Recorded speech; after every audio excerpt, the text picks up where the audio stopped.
Le bilan des victimes a augmenté en Chine lié à ce nouveau coronavirus. 15 décès de plus, qui porte le bilan à 56 morts et près de 2000 personnes qui sont infectées dans le pays. Je retrouve à Wuhan, là où tout semble avoir commencé, Arnaud Miguet, correspondant de France Info. Bonjour, M. Miguet.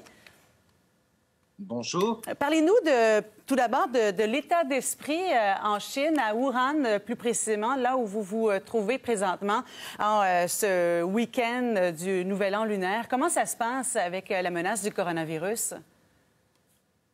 Écoutez, c'est une ville qui est quasiment morte, une ville fantôme. Pourtant, c'est une ville normalement bouillonnante, une ville de 11 millions d'habitants. Et il règne ici un silence qui est absolument pesant, voire effrayant.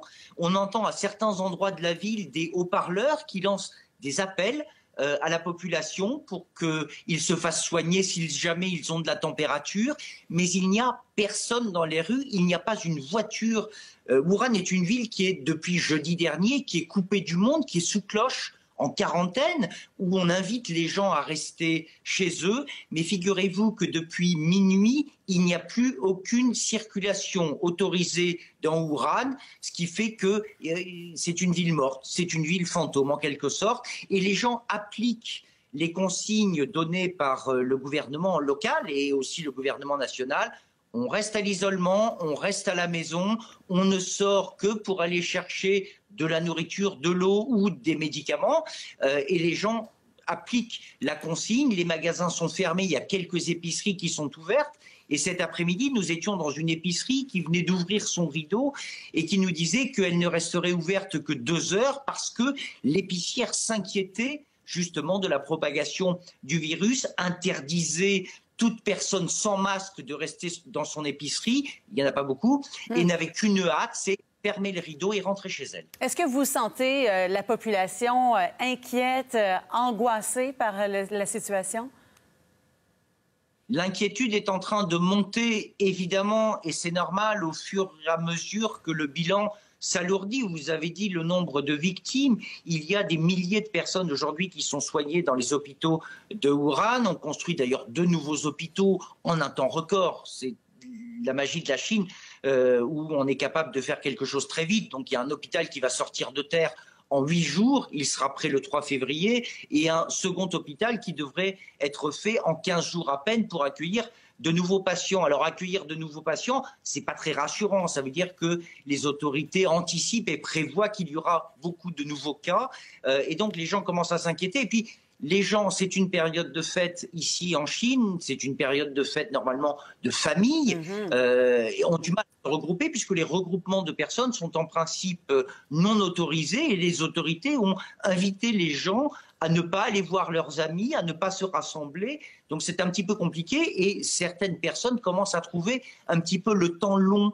Il y a des gens qui sont tout seuls dans leur maison et qui s'étonnent de ne pouvoir parler à personne et qui se mettent à crier dans la rue pour savoir s'il y a un voisin qui les entend. Ça, c'est dans certains villages de la province autour de Hunan, pour savoir si un voisin les entend pour pouvoir dialoguer. Ah oui. Donc, ça installe vraiment un climat très, très particulier. Là, vous nous parlez de Wuhan bien précisément, mais on sait qu'il y a plusieurs villes quand même qui sont mises en quarantaine présentement en Chine. Ça représente près de 60 millions de personnes qui vivent sensiblement, là, certainement la situation que vous nous décrivez. Là, on vous voit à l'intérieur sans masque, donc, mais quand vous sortez dehors, quand vous êtes à l'extérieur, est-ce que vous êtes obligé d'en porter un? Vous êtes obligé d'en porter un, oui. Tout le monde en a, c'est une mesure de protection. C'est pour protéger les autres au cas où, plus que l'inverse. Mais on s'est baladé, on sort de temps en temps pour faire notre métier, mais de temps en temps, les autorités locales ou les policiers vous rappellent, parce qu'eux sont quand même dans la rue, vous rappellent qu'il faut le porter. Et si vous ne l'avez pas, vous devez bien le mettre sur votre nez. Donc tout le monde ici porte un masque, tout le monde ici se lave les mains régulièrement. Là, nous sommes dans un hôtel, je suis dans un endroit confiné, donc je n'ai pas à le porter. Je suis tout seul, je ne peux contacter personne, ça ne peut pas se faire par écran, rassurez-vous.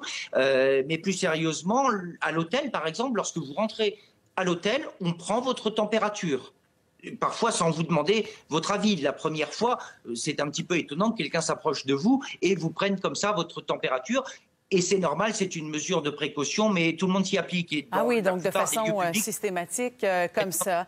En terminant, Arnaud Miguet, j'aimerais vous parler des étrangers qui sont à Wuhan présentement, une grande ville industrielle. Beaucoup d'entreprises étrangères qui sont là d'ailleurs. On nous dit que les ressortissants français et américains seront rapatriés dans leurs pays respectifs. C'est ce qu'ils espèrent. C'est ce qu'ils espèrent pour la plupart.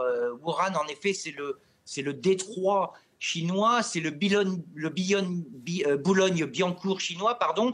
Donc il y a des tas d'entreprises, c'est un gros secteur automobile, donc il y a des tas d'entreprises étrangères. Il y a beaucoup de ressortissants étrangers, donc il y a des Américains, il y a des Français, ils sont à peu près 500 en famille, expatriés et qui vivent à Wuhan et ils espèrent bien pouvoir en sortir.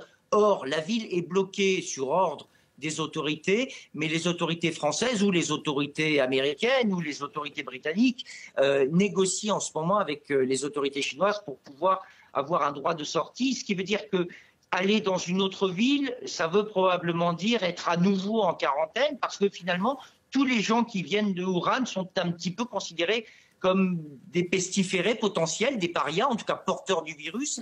Et c'est bien normal, il y a un principe de précaution. Et donc, il faut savoir quelle est la ville qui est prête à nous accueillir. Voilà. Ou alors, est-ce qu'il y aura une variation dans les pays respectifs de ces ressortissants? Les Américains envisagent d'envoyer un avion pour embarquer tous les ressortissants américains et les ramener aux États-Unis. Pour les Français, c'est pour l'instant, semble-t-il, un peu plus compliqué. Eh bien, ça nous donne une très, très bonne idée de comment ça se passe présentement à Wuhan, en Chine. Arnaud Miguet, merci pour votre reportage ce matin, correspondant donc de France Info. Merci bien.